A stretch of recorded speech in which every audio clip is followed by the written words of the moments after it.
Hello friends, बरायबाय Bodo Job Info official YouTube channel जाय नोंथांमोना Indian navy साख्रि मावनो नेगासिनोमोन आग्निवीर आन्दाराव दा फाइनाली नटिफिकेशन ओंखारबाय सो बेनिफ्राय आङो दायो फैखाबाय अफिशियेल वेबसाइटआव सो बेनिफ्राय जों नायगोन अफिशियेल नटिफिकेशन आरो एप्लाइनि लिंकआ डिसक्रिप्शनाव दङ नोंथांमोना खालामनो हासिगोन आरो जायफ्रा गोदान सो नोंथांमोना चेनेलाव साबस्क्राइब खालामना ला बेफोरबायदि जबनि आपडेट मोननो दा गोबाव खालामा लोगोफोर जों नायबाय अफिशियेल नटिफिकेशन दा बेयाव नोंथांमोना एप्लाइ खालामबा आनमेरिड जानांगोन बेयाव हाबा जानाया खालामनो हानाय नङा सो बेनिफ्राय बे पोस्टआव नोंथांमोना अनलि 10 पास जानांगोन दा पोस्टआ मोननै रोखोमनि दङ मोनसेया जाबाय HS पास आरो मोनसेया जाबाय 10 पास दा 10 पासनि लेभेलाव गासै पोस्टआ बेसेबां दङ होनोब्ला 100 दङ अनलि 100 दङ सो बेयाव अनलि सिम्पल 10 पास जानो हागोन जेबो पार्सेन्ट नाङा स्ट्रिम नाङा सो बेयाव 10 पास जानाय लोगो लोगो हिन्जावफोर हौवाफोर गासैबो बे पोस्टआव नोंथांमोना हागोन आरो एग्जामा अनलि 50 मार्क्सनि एग्जाम जागोन आरो मोनसे हाबानो 1 नाम्बार मोनगोन आरो 30 कुइसन थागोन आरो सिलेबासआ 10 पास लेभेलनि फैगोन होनना बुंदों लोगोसे बेयाव नेगेटिभ मार्किं दङ जुदि मोनब्रै रं जायोब्ला 1 नाम्बार नोंथांमोननिफ्राय दानाय जागोन आरो बे एग्जामा इंलिश आरो हिन्दी मोननैल' जागोन लोगोफोर सो नोंथांमोना मोनबाय थागोन लासैनो डिटेल्सखौहाय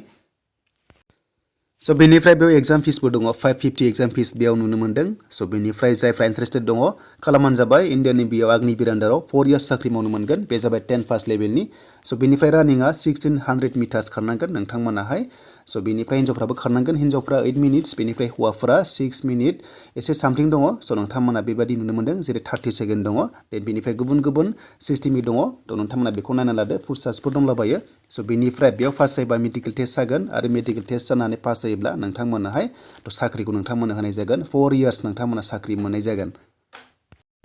सो दानिया जोङो बैसोखौ नायनोसै दा बैसोआ नोंथांमोना 18 निफ्राय 23 इयार्स मोनखायो आग्निवीराव बेखौथ' मिथिखाबाय देन बार्थडेआ 01 मे 2002 निफ्राय लानानै 31 अक्ट'बर 2005 नि गेजेराव जोनोम जानाय जानांगोन नाथाय STफ्रा नोंथांमोना एसेबां टेनसन दाला मानोना नोंथांमोननि बैसोआ 18 निफ्राय 23 इयार्स एबा 73 निफ्राय दा लोगोफोर बे सेम प्रसेस इन्डियान आर्मियाव जेरै बैसो बेबादिनो बेयाव नोंथांमोना मिथिखाबाय 10 पास लेभेला हागोन दा बेखौ दोनथ'नानै जों दानिया नायनोसै फैदो गोबाव खालामा HS पास लेभेलनिखौ सोर हागोन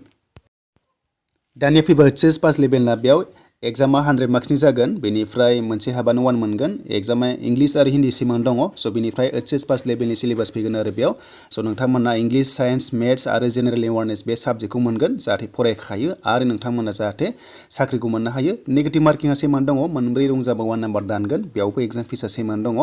सो बेनिफ्राय लोगोफोर दानिया क्वालिफिकेसना बेसेबां नांमारगौ जों दानिया डिटेल्सखौ नायनोसै फैदो रानिंआ गासैबो सेमान दङ नोंथांमोननि डिटेल्सआ सेमान दङ बियो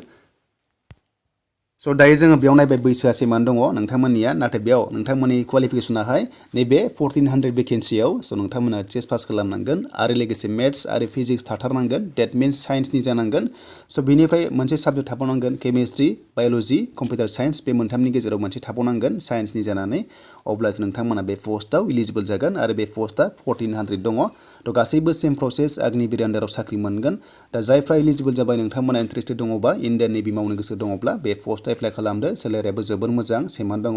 इन्डियान आर्मिजों सेमान दङ सो नोंथांमोना जाहाथे मोजाङै नायफिनबावो आरो लोगोसे सेलेक्सन प्रसेसआ बेनो सो नोंथांमोना जायफ्रानोखि अनलाइन एग्जाम होनांगोन आरो बेयाव सो अनलाइन एग्जाम जायोबा सो नोंथांमोना रानिं मेडिकेल टेस्ट खालामनांगोन आरो लास्टआव नोंथांमोना साख्रिखौ होनाय जागोन